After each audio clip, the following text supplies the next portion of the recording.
मासी रंजू बहन की बहू सृष्टि बहुत संस्कारी थी। दोनों सास बहू बड़े प्यार से रहती और मिलजुल कर घर का काम करती थी। पर ये बात कईयों को तो अच्छी लगती लेकिन कई लोगों को तो जलन का कारण बन गई थी। एक दिन सृष्टि से मिलने उसकी सहेली घर आती है। अरे सृष्टि, तू तो बड़ी अच्छी लग रही है।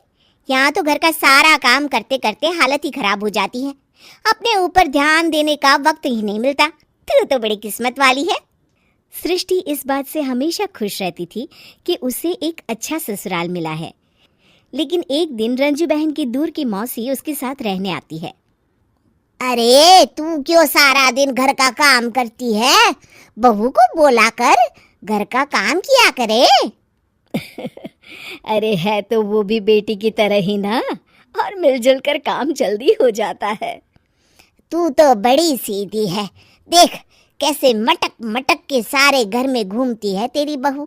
मेरी बहू होती तो इस वक्त मेरा पैर दबाती। क्या ये तेरे पैर दबाती है?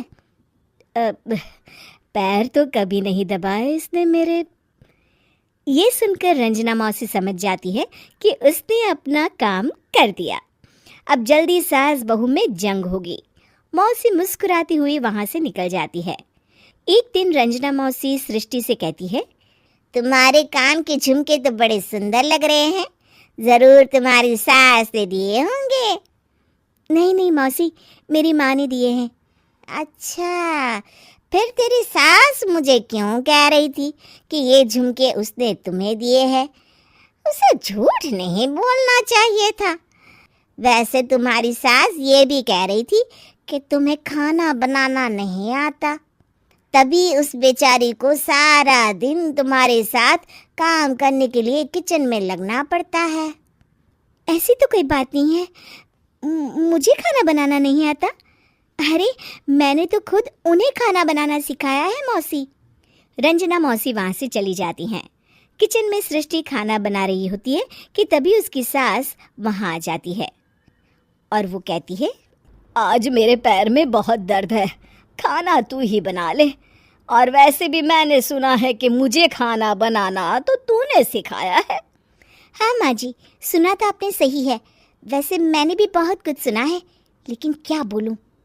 दोनों सास बहू को झगड़ते देख बाहर खड़ी रंजना मौसी मुस्कुराने लगती है। बड़ी आई थी प्यार से रहने वाली। इन्हें कोई बताए सास कभी माँ नहीं बन सकती और ना ही कभी बहू बेटी। शाम को रंजना मौसी सृष्टि को बुलाती है। अरे सृष्टि बेटा, जरा एक कप चाय तो दे दे। मौसी, चाय आप माँ जी से ही ले लीजिए, मैं किचन में पैर भी नहीं रखूंगी। वैसे भी मुझे कहाँ आता है चाय बनाना। तभी वहाँ रंजू आ जाती है। वो सृष्टि की बात सुन लेती है। हाँ बहू रानी, तुझे तो कुछ नहीं आता। रंजना, तो तू एक काम कर, तू ही चाय बना ले। और हाँ, सृष्टि को भी चाय दे देना। इसे क्या लगता है ये चाय नहीं बनाएगी तो क्या हम चाय नहीं पिएंगे? अरे हम पिएंगे भी और पिलाएंगे भी। रंजना मौसी थक कर उठती है। ठीक है रे रंजू दीदी, आप जैसा बोले। रंजना चाय बनाकर लाती है और सोफे पर बैठी सृष्टि और रंजू को चाय देती है। अच्छा, मैं थोड़ा मंदिर तक जा रही हूँ, रात में देर हो जाएगी आने में। रंजना देर रात घर आती है तो सृष्टि को आवाज लगाती है। अरे बहू रानी, कुछ खाने को तो दे दे, बहुत जोर से भूख लगी है। मैंने कोई खाना वाना नहीं बनाया मौसी। वैसे भी आपकी बहन तो कहती है ना कि मुझे खाना बनाना आता ही नहीं। हे भगवान, अब यह फिर से ना शुरू हो जाए। तभी वहाँ रंजू आ जाती है। रंजू, आज खाना तुम ही बना लो, और हाँ, थोड़ा खाना सृष्टि को भी दे देना, ताकि इसे भी पता चले कि हमारे यहाँ खाने का स्वाद क्या होता है। रंजना बेचारी किचन में जाकर पूरे घर का खाना बनाती है। जब वो खाना बनाकर बाहर निकलती है तो सास बहू टेबल पर बैठकर उसका इंतजार कर रही होती हैं। लाओ रंजू, जल्दी खाना लाओ, बहुत जोर की भूख लगी है। सास बहू खाना खाकर अपने अपने कमरे में चली जाती है। अगले दिन सुबह रंजू रंजना के कमरे में जाती है। अरे रंजू, अभी तक सो रही हो? जरा नाश्ता तो बना दो। तुम्हें तो पता है ना कि बहू आजकल किचन में पाँव भी नहीं रखती। पता नहीं किसने उसके कान भरे हैं। चलो अब उठो और नाश्ता बनाओ।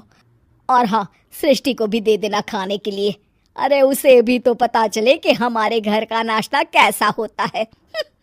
मैं नीचे जा रही हूँ, जरा जल्दी वक्त पर आ जाना। हाँ।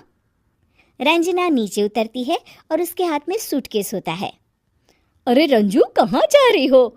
नाश्ता नहीं बनाओगी? अरे मौसी, बहुत जोर की भूख लगी है, नाश्ता अभी तक नहीं बना। अरे मैं कुछ नहीं बनाऊंगी, मैं तो घर जा रही हूँ।